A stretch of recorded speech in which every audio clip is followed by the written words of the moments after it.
Oi, pessoal. Prontos para mais uma aula? Vamos lá. Eu quero dedicar esse esquema novo aqui de aula que eu vou seguir para aquelas pessoas para quem nunca é tarde. E nunca é tarde para aprender. Gente que, independente de qualquer idade ou de qualquer porém, né, ainda quer continuar aprendendo, fazer um Enem, uma universidade, ou simplesmente enriquecer a sua vida com mais conhecimento, mais cultura, embelezar mais a sua vida, né? Então, eu recebi uma informação que me deixou muito feliz de que a gente na UNIT que quer fazer o Enem, e eu fiquei muito contente com isso, e então eu resolvi organizar uma sequência de mini aulas sobre a literatura brasileira, né?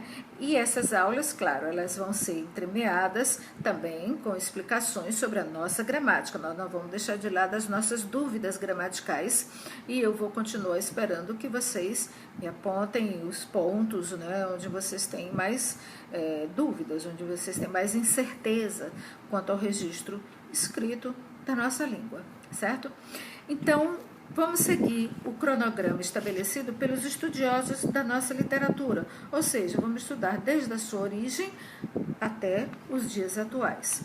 Para isso, a gente precisa ver um panorama, um breve panorama da literatura portuguesa, uma vez que as nossas primeiras manifestações literárias, né, desde a época do nosso descobrimento até mais ou menos 1800 e tanto, essas nossas primeiras manifestações foram fortemente marcadas pela literatura de Portugal, né?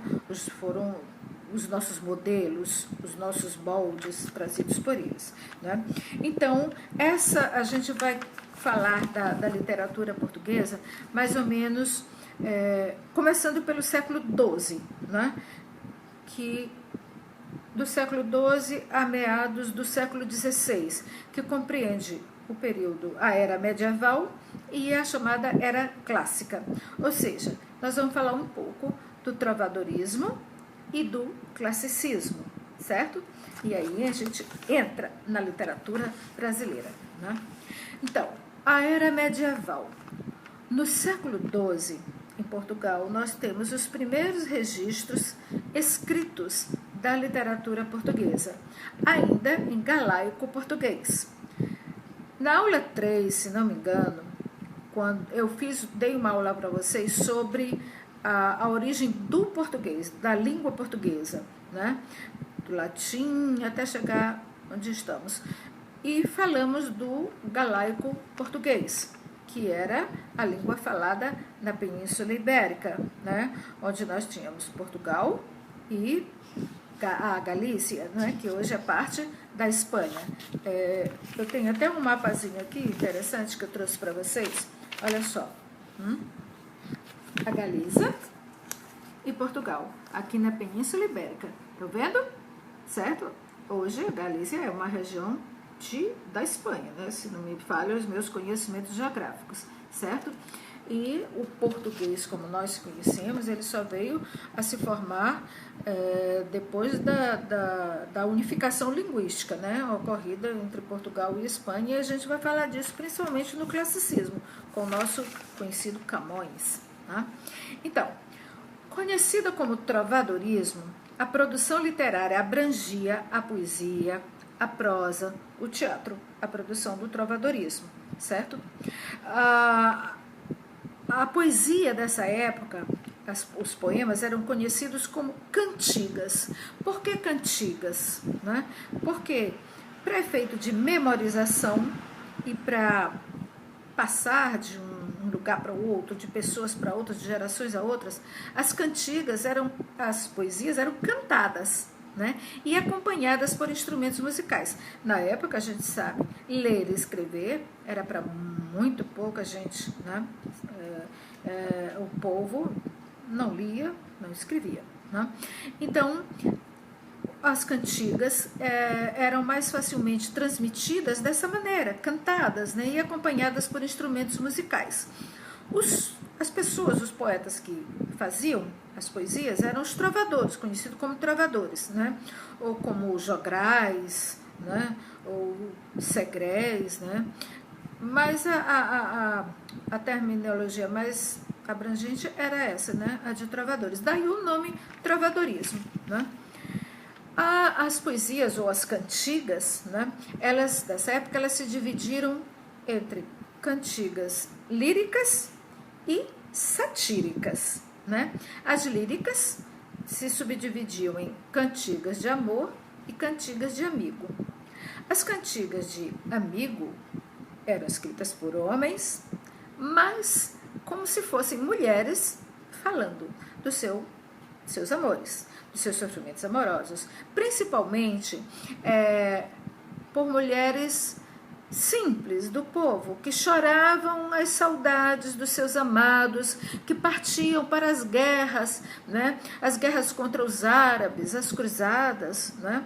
Então elas ficavam lamentando a ausência e se dirigindo à natureza, a Deus, e pedindo notícias do seu amado, falando desse sofrimento amoroso.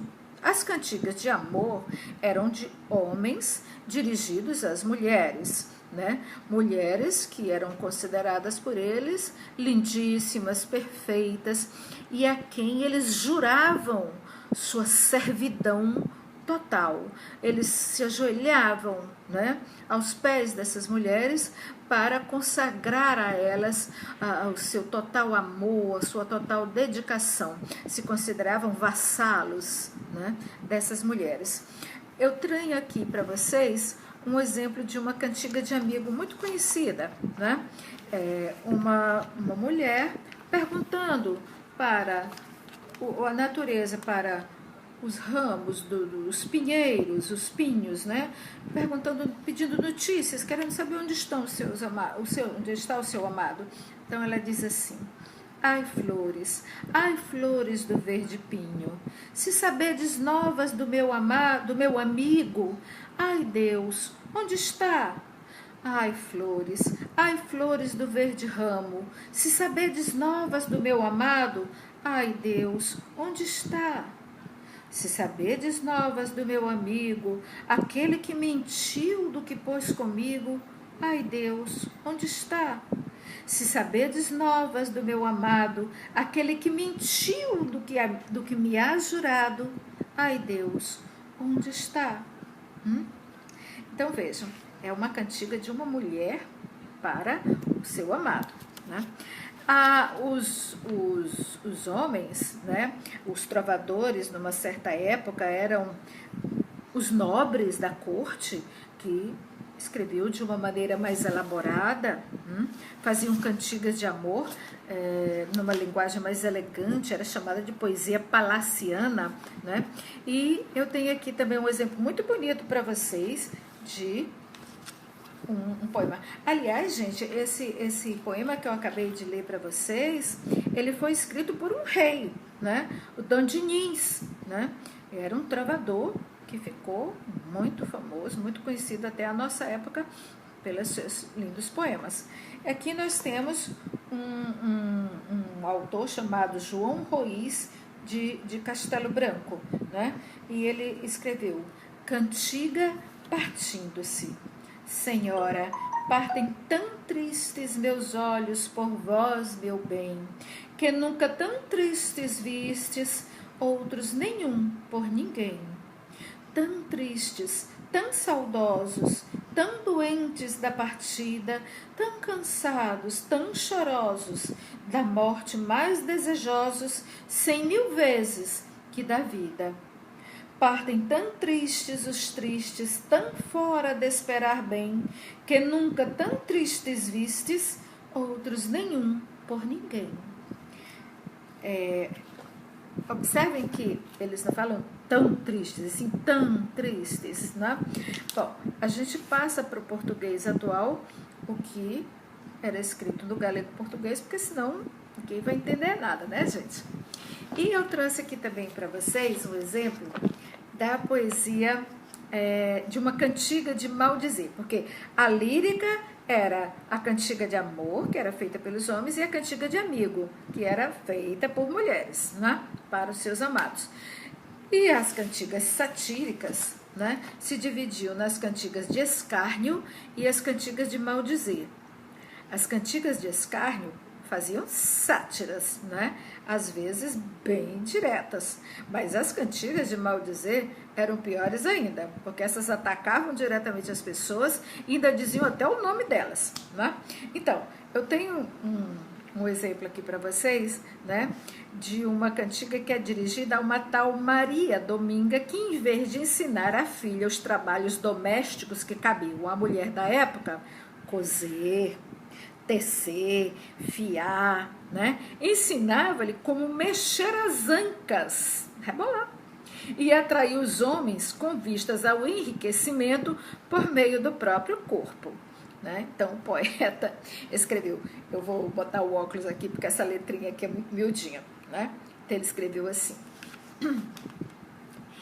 quem a sua filha quiser dar uma profissão com que possa prosperar, há de ir a Maria Dominga, que lhe saberá muito bem mostrar, e vos direi o que lhe fará. Antes de um mês lhe ensinará como as ancas rebolar. E já a vejo ensinar e sustentar uma filha sua, e quem observar bem suas artes pode afirmar isto, que de Paris até aqui não há mulher que rebole melhor. E quem deseja enriquecer, não ponha sua filha a fazer trabalhos manuais. Enquanto esta mestra aqui estiver, ela lhe ensinará a profissão certa, para que seja uma mulher rica, a não ser que lhe faltem homens. Deve-se saber disso para aprender essas artes. Além disso, pode-se aprimorar cada vez mais na profissão. E depois que aprender tudo muito bem, irá sustentar-se como puder, sustentar-se com seu próprio trabalho. Então, vejam, bem direta, né? Dizia inclusive o nome da mestra, a Maria Domingas, certo? Então, a prosa. Na prosa nós tivemos as crônicas, né? Tivemos as novelas, tivemos os cronicões, que eram as crônicas dos dias atuais, as agiografias, que eram as vidas dos santos, né? Sempre me chama a atenção as novelas, né, dessa época, que não tem muito a ver com novela de televisão, né?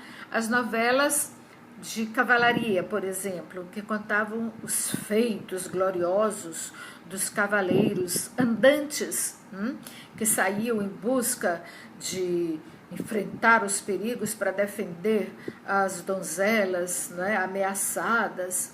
E essas novelas, é interessante que hoje a gente tem em filmes, por exemplo, muito dessas novelas de cavalaria. Quando a gente, por exemplo, assiste a um filme de Indiana Jones, né? Indiana Jones e a Última Cruzada, se não me engano, em que ele conta a história da busca do Santo Graal, ou seja, o cálice que, segundo a história, o cálice com que Arimateia colheu o sangue de Cristo, né? Então, é um assunto bem comum às novelas de cavalarias dessa época, né? O teatro contava muito as histórias dos santos, né? Os milagres, os mistérios, tinham intenções moralizadoras, né? De ensinar a diferença entre o bem e o mal, e os autos, que eram também era teatro em forma de poesia, né? E que, inclusive, influenciaram aqui os nossos jesuítas, né? Na catequese dos índios, muitos autos foram produzidos aqui, certo, gente? Então, esse é, para vocês, um panorama dessa nossa era medieval do trovadorismo. É um panorama breve, rápido, sem muito aprofundamento, né? Só para a gente poder conhecer um pouco dessa literatura. Daí nós vamos passar para o classicismo, que já é meados do século XVI, né? E vamos falar de poetas como Camões. Bom, terminamos essa nossa aula de hoje. Eu espero que vocês tenham gostado. E eu quero terminar lendo um poema do Fernando Pessoa, né? Que não tem nada a ver com o trovadorismo, certo? Já é bem moderno, né? Em que ele diz assim: navegador, aliás, não é bem um poema, tá em forma de prosa mesmo. Navegadores antigos tinham uma frase gloriosa: navegar é preciso, viver não é preciso. Quero para mim o espírito desta frase, transformada à forma para casar com o que eu sou. Viver não é necessário, o que é necessário é criar. Não conto gozar a minha vida, nem em gozá-la penso. Só quero torná-la grande, ainda que para isso tenha que ser o meu corpo e a minha alma a lenha desse fogo. Só quero torná-la de toda a humanidade, ainda que para isso tenha de a perder, como minha. Cada vez mais assim penso, cada vez mais ponho na essência anímica do meu sangue o propósito impessoal de engrandecer a pátria e contribuir para a evolução da humanidade. Eu resolvi ler esse texto para vocês, porque a literatura portuguesa tem muito a ver com essa alma, né, do povo português que o levou às grandes viagens marítimas, às grandes conquistas, às grandes descobertas, incluindo aí o Brasil. Certo, pessoal? Então, beijo para vocês e até a nossa próxima aula, se Deus quiser. Me digam aí o que vocês acharam, tá bom?